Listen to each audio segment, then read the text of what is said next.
all our viewers, all the learners, all the listeners, all friends who have joined us today for CEC Gurukul live lectures. The topic that we will be understanding today is of highly significant concern today, that is global contemporary concern, case study of human rights. I am Dr. Amna. I teach political science at the Shyama Prasad Mukherjee College for Women, University of Delhi.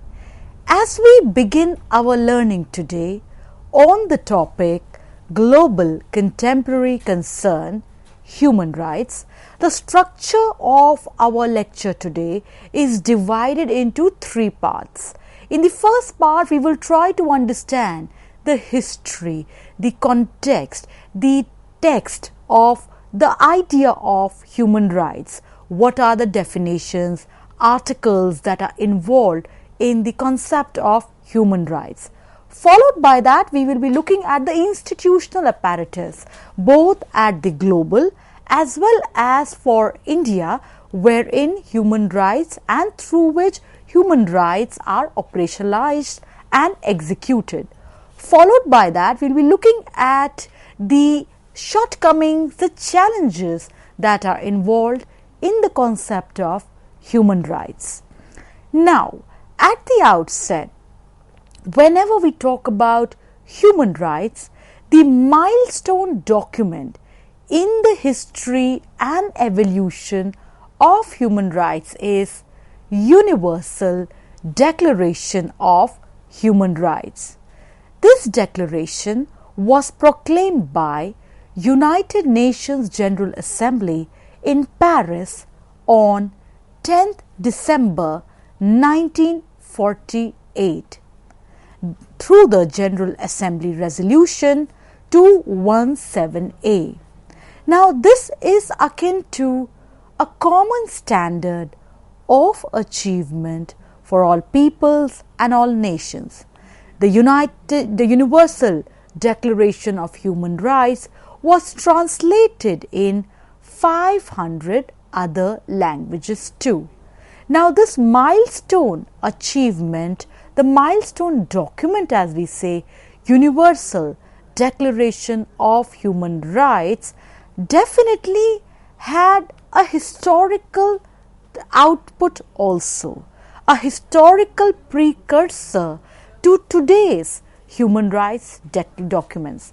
And this is why we now look at the history wherein attempts were made to safeguard liberty of the individual, wherein efforts were made to safeguard freedom, democracy against any kind of tyranny and autocracy. This brings us to the next aspect, precursors to today's human rights document, and some of it are Magna Carta 1215, the English Bill of Rights 1689, French Declaration on the Rights of Man and Citizen 1789, the US Constitution and Bill of Rights 1791.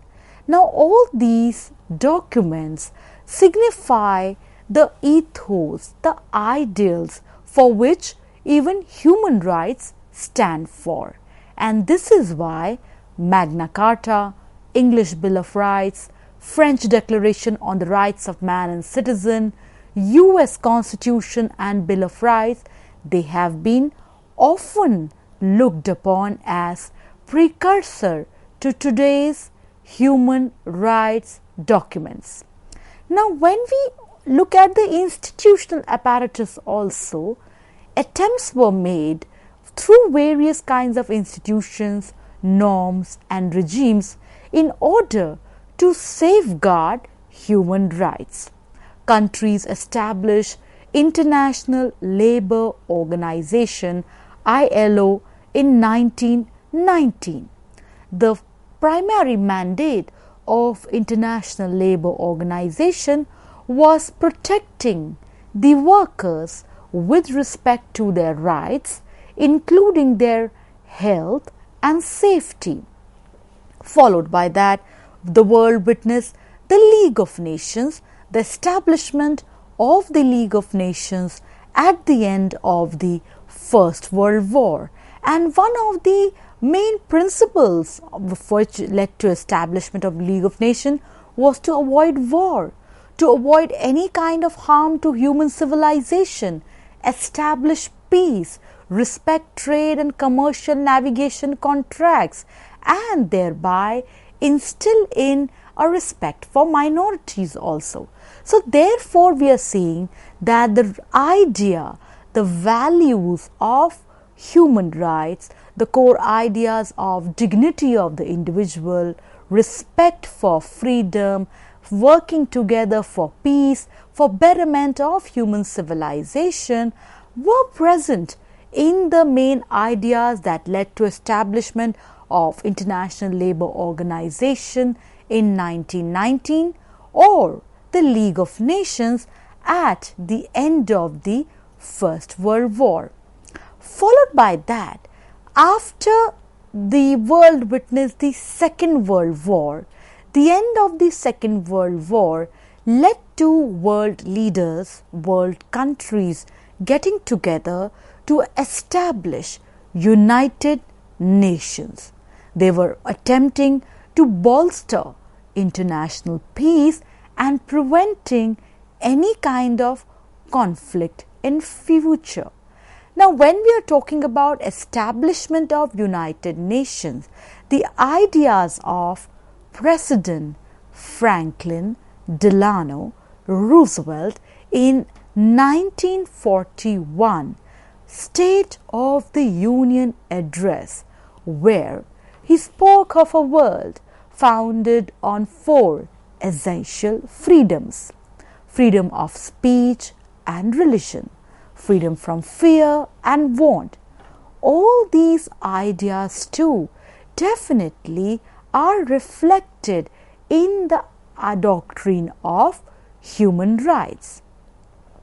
When we talk about human rights, the first text that comes to our mind to give us an explanation about human rights is the preamble of the Universal Declaration of Human Rights. So we read now the main text of this declaration in order to give us a clear picture of the ideals which are enshrined in the doctrine of human rights.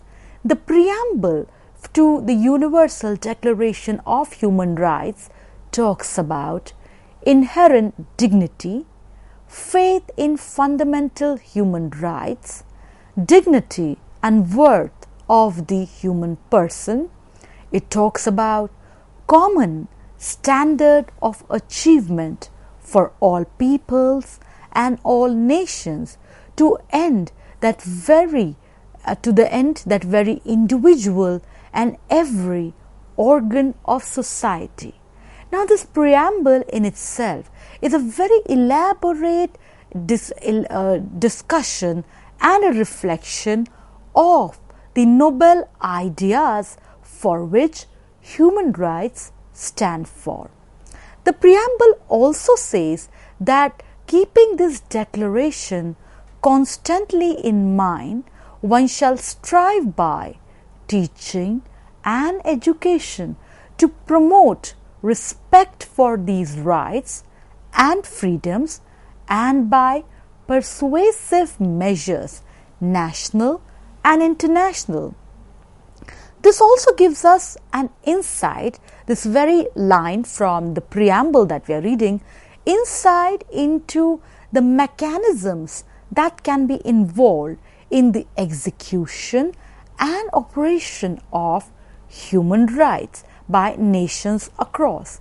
Further, the preamble of the Universal Human Rights Declaration says that to secure their universal and effective recognition and observance both among the peoples of member states themselves and among the peoples of territories under their jurisdiction. Therefore, through this preamble, there is an attempt in order to present the noble ideas through which human rights stand for. Moving ahead, we would now be having a detailed look into the various articles of human rights. For the purpose of simplification of the study right now, we will try to understand the first 7 articles of human rights, and from there we move on to understand the definition further and to present the features that are involved in the ideas of human rights. Article 1 says that all human beings are born free and equal in dignity and rights. They are endowed with reason and conscience and should act towards one another in a spirit of brotherhood. So therefore, this article 1 is an insight further telling us that the noble vision for which human rights stand for, wherein each individual is seen free and equal in terms of their dignity. Each human being is unique because they are endowed with reason and conscience, and therefore there should be fraternity because they should behave with one another in a spirit of brotherhood. Article 2 of the declaration says that, and we read, the article 2 is, everyone is entitled to all the rights and freedoms set forth in this declaration without distinction of any kind. So, and what could be these distinctions? The article 2 further clarifies, such as race, color, sex, language, religion, political or other opinion, national or social origin, property, birth or other status. Now, all these are of highly significant concerns in order to reflect on various kinds of barriers that one may encounter while talking about human rights. Article 2, when it talks about religion, language, national social origin, property, these very things later we will see became one of the challenge while operation of human rights. But however, Article 2 again is presenting a universalistic picture of the paradigm of human rights, saying that everyone is entitled to all the rights and freedoms set forth in this declaration. Moving ahead, the same article narrates, and we read, furthermore, no distinction shall be made on the basis of political, jurisdictional or international status of the country or territory to which a person belongs, whether it be independent, trust, non-self-governing or under any other limitation of sovereignty. Now from here, Article 3 further says, and we read, everyone has the right to life, liberty and security of person. This shows how life, liberty and security are of supreme significance while understanding human beings, and therefore to give a comprehensive idea to the idea of human living, Article 3 presents that everyone has a right to life, liberty and security of person. Moving ahead, Article 4 talks about, and we read, no one shall be held in slavery or servitude. Slavery and the slave trade shall be prohibited in all their forms. So therefore, the dignity, the worth, the respect of human beings that the preamble talked about are being reflected through these articles, wherein they are focusing on areas where discrimination prevailed, and therefore there is a need to eliminate these discrimination. Article 5 talks about that no one shall be subjected to torture or to cruel, inhuman or degrading treatment or punishment. So therefore, when you are talking about removing all kinds of discrimination, Article 5 gives us further elaboration on these yardsticks. Article 6, that everyone has the right to recognition everywhere as a person before the law. Article 7, all are equal before the law and are entitled without any discrimination to equal protection of the law. Now, these first 7 articles only tells us clearly about the noble vision that human rights put forward, and this brings us to the definition. How do we then define human rights? Human rights, therefore, can be said that they are rights inherent to all human beings, regardless of race, sex, nationality, ethnicity, language, religion, or any other status. Followed by that, again we quote from United Nations perspective only, and for this we go to the web resources presented by www.un.org, that human rights includes the right to life and liberty, freedom from slavery and torture, freedom of opinion and expression, the right to work and education, and many more. Everyone is entitled to these rights without discrimination. So this therefore gives us also the broad ideals that are involved in the concept of human rights. Now, this brings us to certain features of human rights. First is principle of universality, emphasized, as we have seen, as emphasized in the Universal Declaration on Human Rights in 1948. It also talks about duty of states to promote and protect all human rights, thereby asserting and presenting the principle of universality. Followed by that, when we are talking about human rights, one has to also understand their other features, that is, human rights are inalienable, interdependence, as well as indivisible. All human rights are indivisible.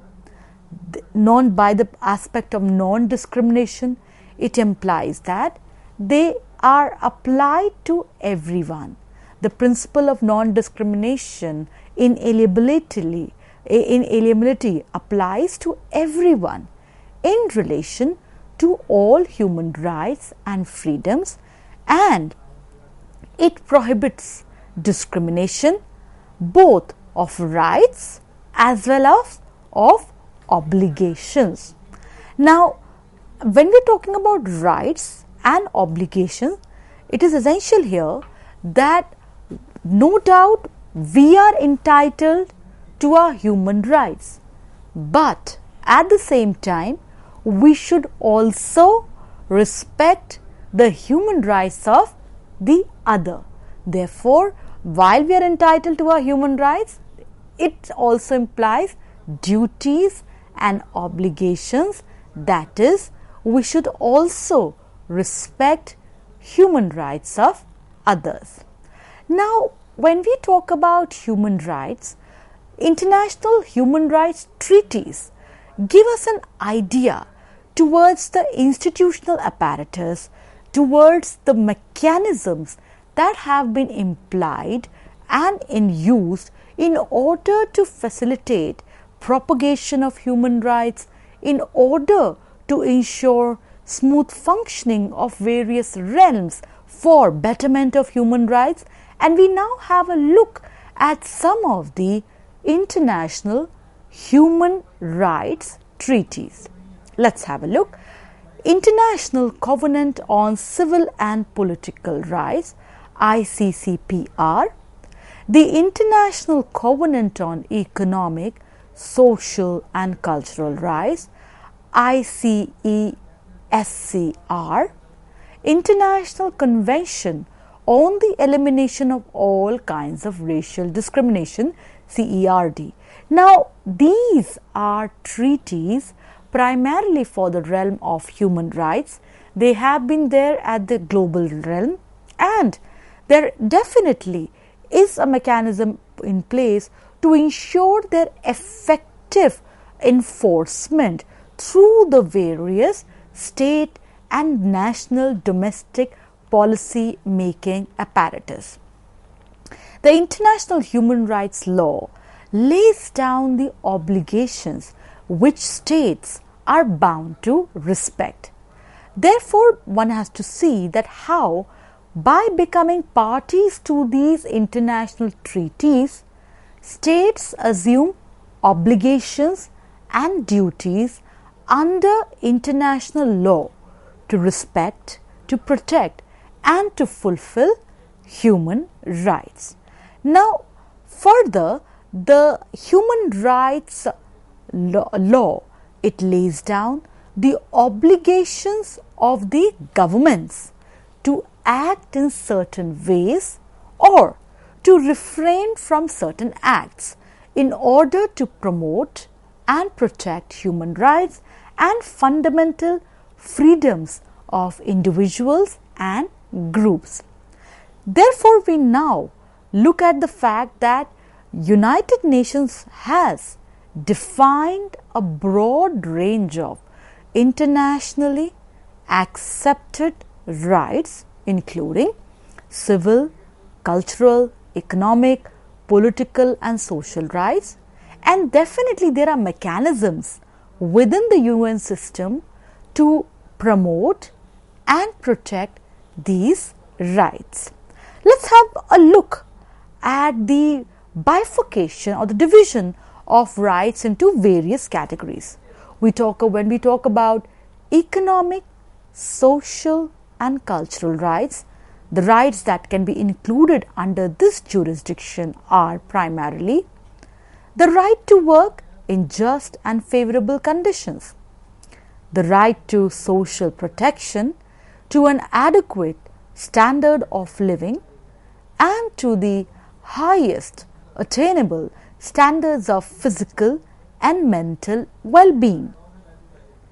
Followed by that, the right to education and the enjoyment of benefits of cultural freedom and scientific progress. Then we look at the other type of human rights, the other category of human rights, civil and political rights.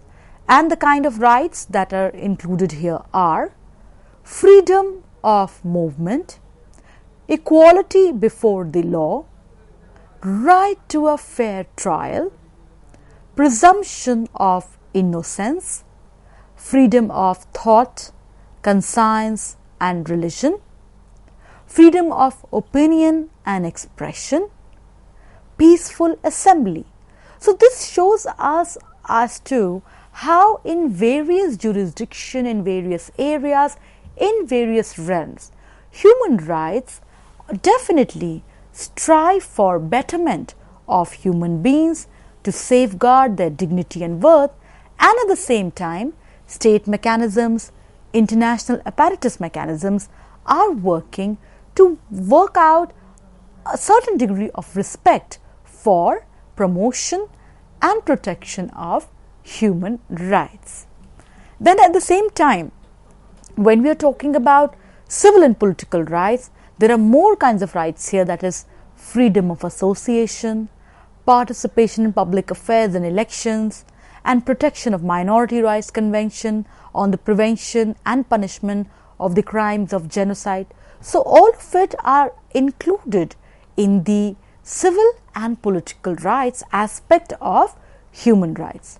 Now, we have to see that human rights were adopted by the General Assembly of the United Nations on 9 December 1948. At the same time, participating countries were advised to prevent and punish actions of genocide in wars and peacetime.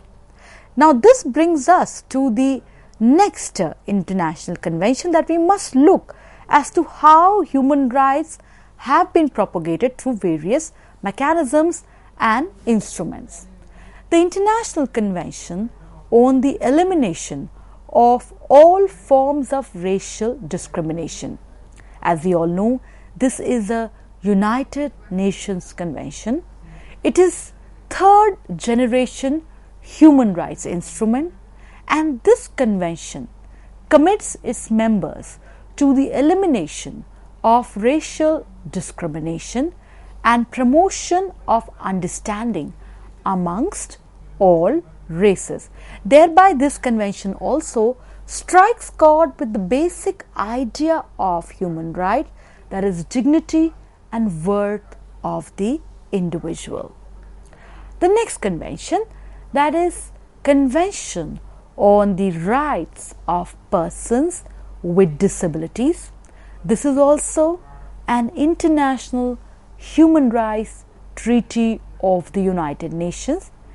It works and it aims to protect the rights and dignity of people with disabilities. This convention was the first human rights treaty of the 21st century. This was adopted by United Nations General Assembly on 13 December 2006 and opened for signatures on 30th March 2007. Followed by that, we have United Nations Human Rights Council. Now, this is very essential to understand the mechanisms and the apparatus that is there in place to ensure, to work, to safeguard human rights. United Nations Human Rights Council is an important United Nations organization, a body whose mission is to promote and protect human rights around the world. The United Nations Human Rights Council is an intergovernmental organization within the United Nations system responsible for strengthening the promotion and protection of human rights. Further, the headquarters of United Nations Human Rights Council are at Geneva, Switzerland. It was founded in 2006. So these are certain institutional facts that are essential for us in order to have a better understanding of the structure and composition of UNHRC. The Office of the United Nations High Commissioner for Human Rights, this is also commonly known as Office of the High Commissioner for Human Rights. This is another institutional apparatus that is working in a very productive manner to ensure, to protect, to safeguard human rights. We now have a look at the mandate and the basic aspects involved with the Office of the High Commissioner of Human Rights. The High Commissioner for Human Rights, OHCHR, and we read from their own sources, Principal United Nations Office. Its aim is to promote and protect human rights for all, leads global human rights efforts, speaks out objectively in the face of human rights violations worldwide. The High Commissioner for Human Rights, now this is a principal United Nations office. Its main mandate is to promote and protect human rights for all. It leads global human rights efforts. It speaks out objectively in the face of human rights violations worldwide. Further, when we look at the mandate and the aims and the work for which the office works for, that it is a forum for identifying, highlighting and developing responses to today's human rights challenges, human rights research, education, public information and advocacy activities in the United Nations system. Further, when we look at peace, security, development and human rights, these three are the essential pillars for United Nations systems. Peace, security, development and human rights, they are interlinked and mutually reinforcing. Recognizing this, the Office of the High Commissioner of Human Rights attempts to mainstream human rights into the United Nations system. Further, the working mechanism of the office is such that it works with governments, civil society, national human rights institutions and other United Nations entities and international organizations such as International Labour Organization amongst others in their effort to promote and protect human rights. In India, we have the National Human Rights Commission.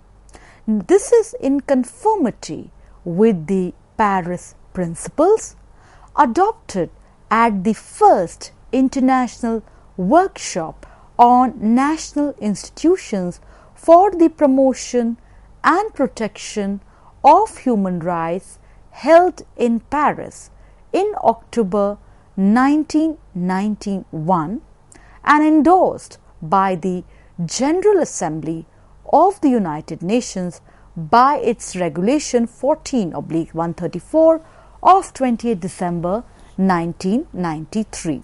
So therefore, there are institutional mechanisms and safeguards in place in India also to ensure human rights.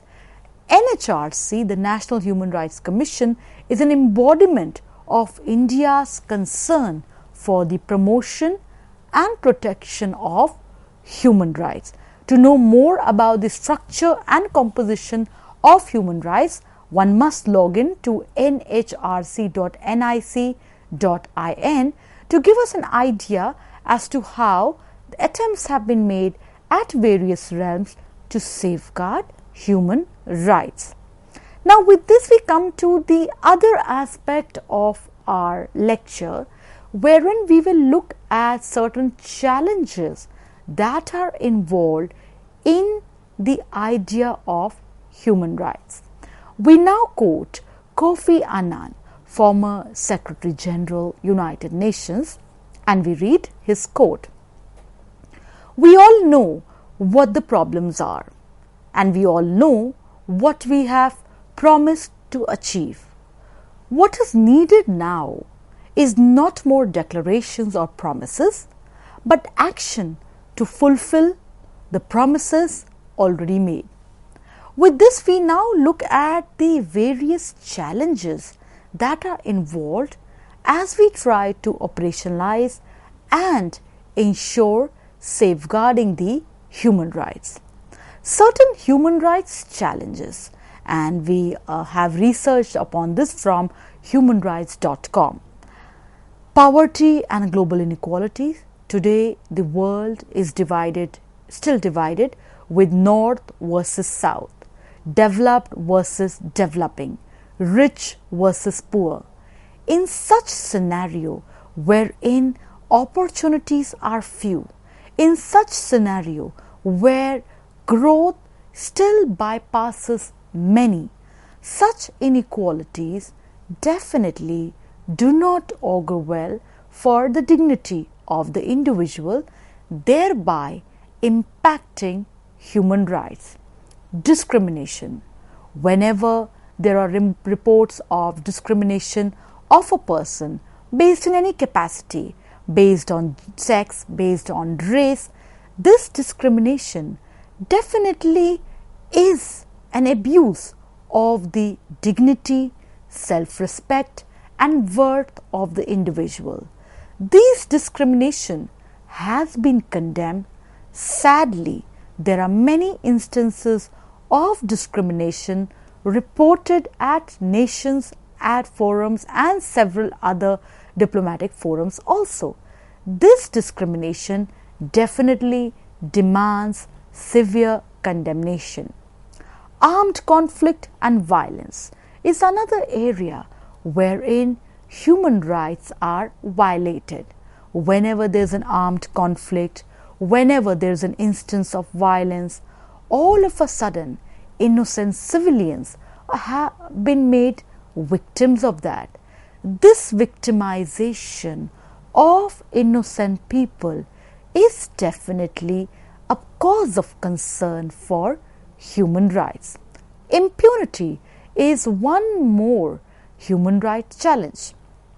Democratic deficit, wherein certain nations definitely only pay lip service to the idea of human rights and do not implement them in due thought, action and deed in their policy making and other governmental plans.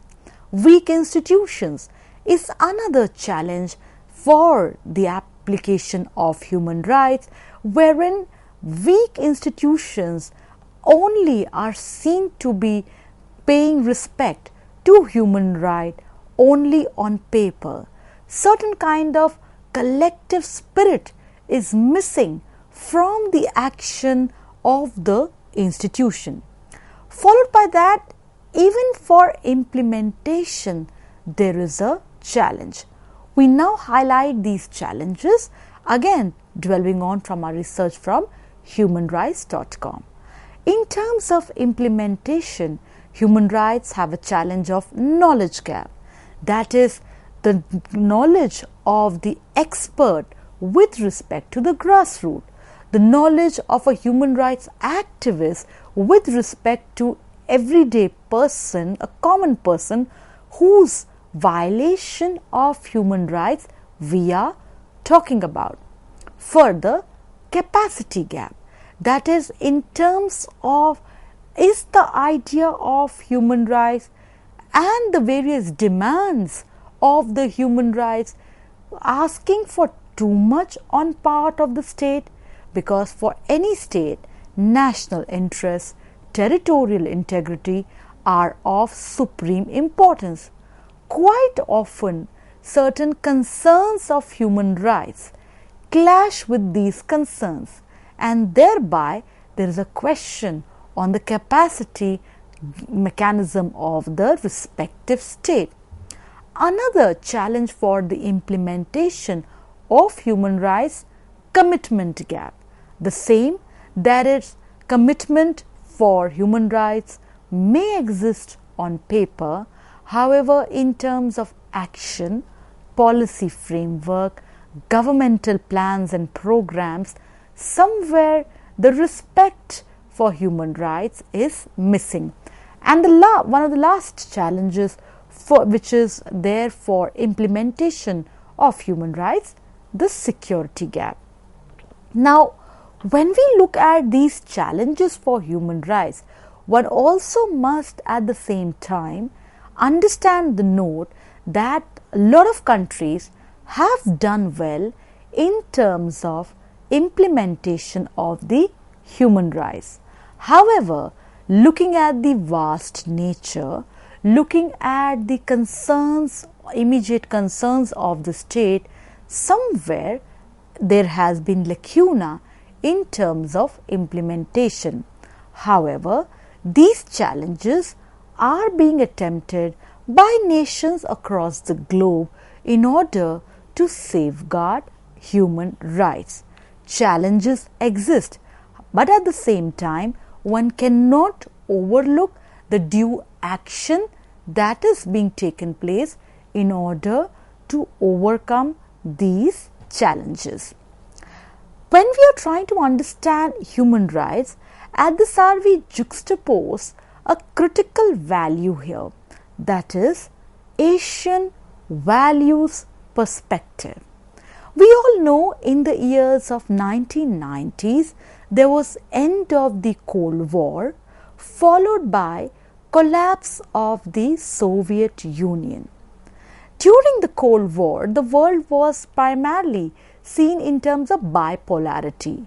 United Nations, the capitalist bloc, which promoted liberal democracy, with respect to Soviet Union, which stood for communism.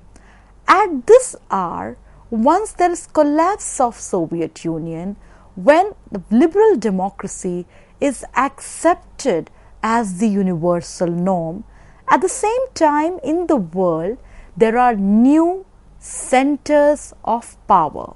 There is rise of East Asian tigers, there is rise of India as a superpower. Now herein the cultural relativism of human rights is debated. It is argued whether human rights, whether the notions involved in human rights, are they universal? Because one cannot overlook and ignore the fact that Asian values are distinct, unique from their European discourse. Asian values talk about communitarian outlook. Somewhere it was argued that human rights ignored placing family, grassroots, decentralization, respect for duties, understanding the correlation between rights and the need for individual to commit themselves to a pledge of duties. They were ignored in certain pronunciations of human rights, and at the same time significance of economic, social, cultural influences, human dignity, while we are trying to understand human rights. So therefore herein is the Asian values perspective, which talks about the cultural relativism of human rights and argues against the universalism of human rights. It tries to give primacy to a much more broader agenda, a much more comprehensive outlook, where Asian values, which are slightly distinct from the European discourse, definitely demand attention. In order to further read on the Asian values perspective, a very important reading that we'll present to you, that is by N. Huang from Vietnam Institute of Human Rights, and the reading is The Asian Values Perspective of Human Rights, a challenge to universal human rights. So therefore, when we are trying to understand contemporary global concern, human rights is surely one of that. And when we are trying to understand human rights, one has to look at it from a broader agenda. Today, every country is trying to work out all forms of discrimination. Today, every country is trying for development and growth. And development and growth can only be sustainable when it places dignity and worth of the individual at the prime level. Therefore, when we are trying to move towards a conclusion of the idea that is human rights as global contemporary concern, it is essential to see that how nations across the globe are facing security dimensions that cut across borders. Today, when threats are transnational and threats primarily are coming from non-military sources, therefore, human rights have acquired their own renewed significance, because without ignoring the dignity and worth of the individual, no nation can afford to call itself civilized. By placing a development paradigm that has seeds of discrimination, definitely would not do good. But at the same time, the debate on human rights definitely extends to more, wherein we are saying that whether human rights are universal or no, and therefore there are Asian voices to that, Asian perspectives in that, wherein we are trying to look at the correlation between rights and duties. So therefore, once we see that today in every country there is a mechanism at the national level, also with respect to the international apparatus, there are treaties, there are international institutions and organizations which have worked out norms and regimes in order to work with governments, civil society apparatus of various states, the various human rights institutions of a particular state, to ensure that human rights are promoted and protected. This also makes us understand to another ambit of the international global scenario, that is, today state is not the only actor in international relations. State coexists with civil society, other international organizations, other human rights institutions, and therefore it tells us that how the agenda for state at the national level as well as at the global level is just not limited to military warfare. The agenda for state is indeed much more broadened, and in order to ensure a much more sustainable future for the domestic polity, as well as in order to work with a collective voice for a world which is sustainable in future, human rights are of huge significance, and one cannot therefore ignore efforts to promote and protect human rights. Peace, security, development, they are always the primary ideals to guide the globe. Without a secure globe, even domestic states or state as a unit at the domestic level cannot coexist happily. So therefore, it is essential to see that peace, security and development are interlinked and mutually reinforcing ideals, and these ideals can be better observed once we safeguard human rights in various realms.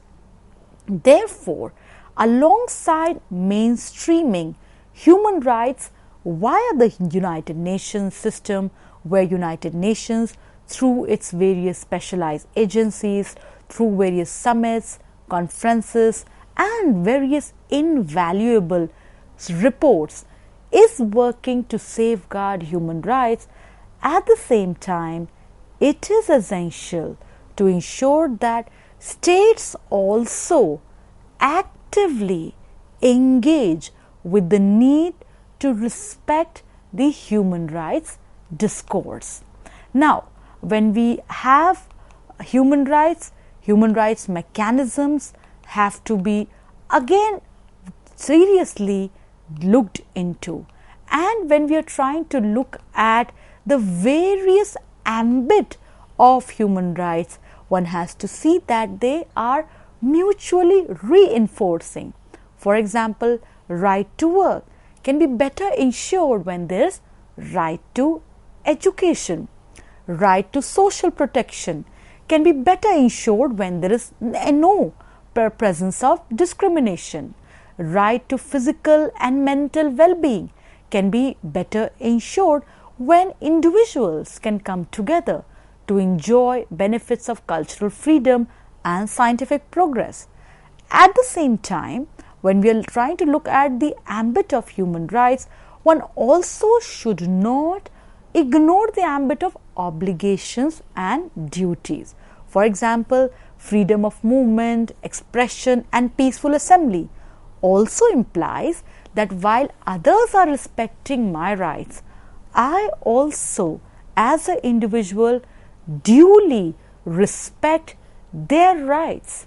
When we are talking about right to free trial, equality before law, also implies that one should also ensure due level of information, knowledge to work out better mechanisms to make people, polity, society, civil societies much more aware of the various ambits of human rights, which are indeed correlated and mutually reinforcing. Further, when today there is a huge ambit of international human rights law, there is a two-pronged approach that is needed. That at one point there is a need for states, once they sign, to be bound by the treaty clauses, to try to work that their domestic law reflects the need to respect, protect and fulfill human rights. At the same time, it is very essential on part of people, on part of polity as well as on part of state to ensure a code of duties on part of societies and people and institutions to work in collaboration, to work collectively to ensure and protect human rights.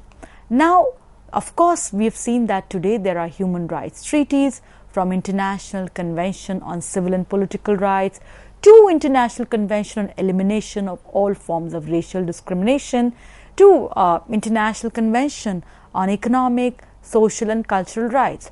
However, once we are understanding the human rights and the challenges thereof, we cannot ignore the fact that conventions have existed, yet there have been cases of violations of rights.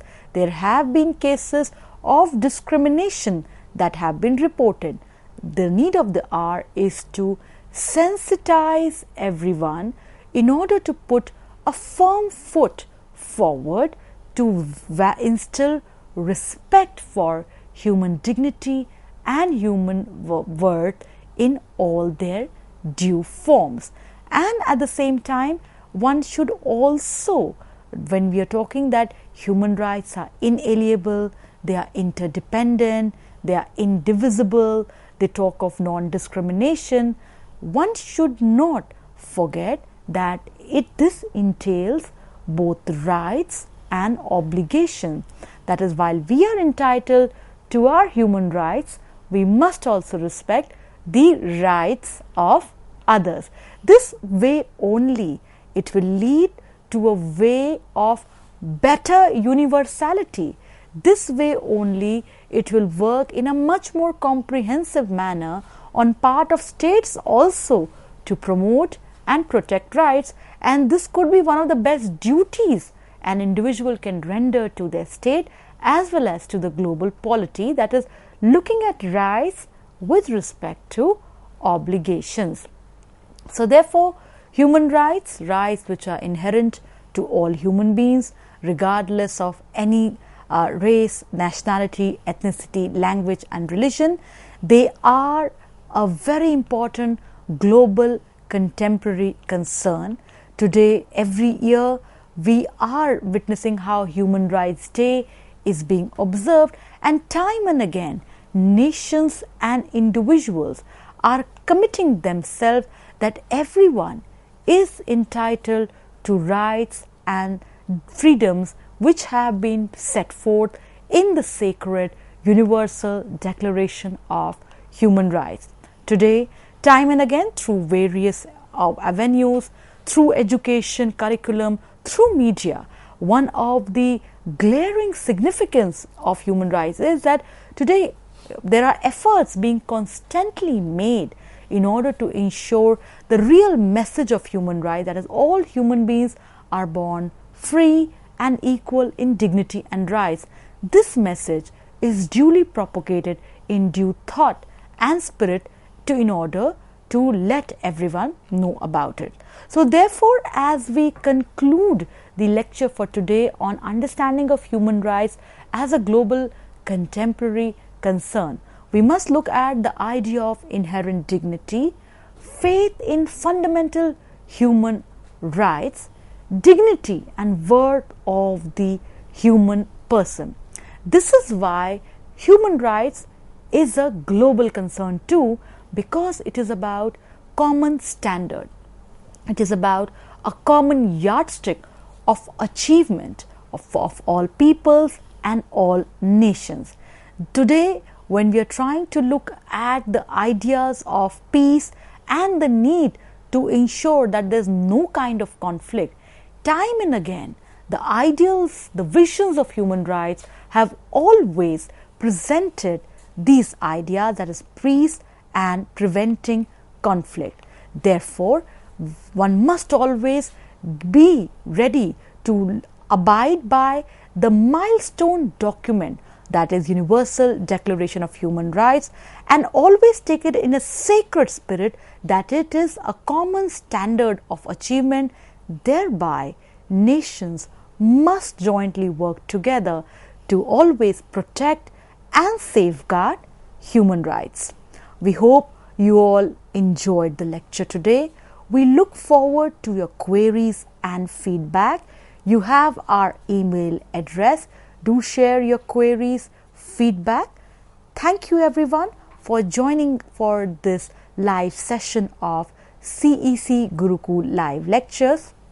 Thank you.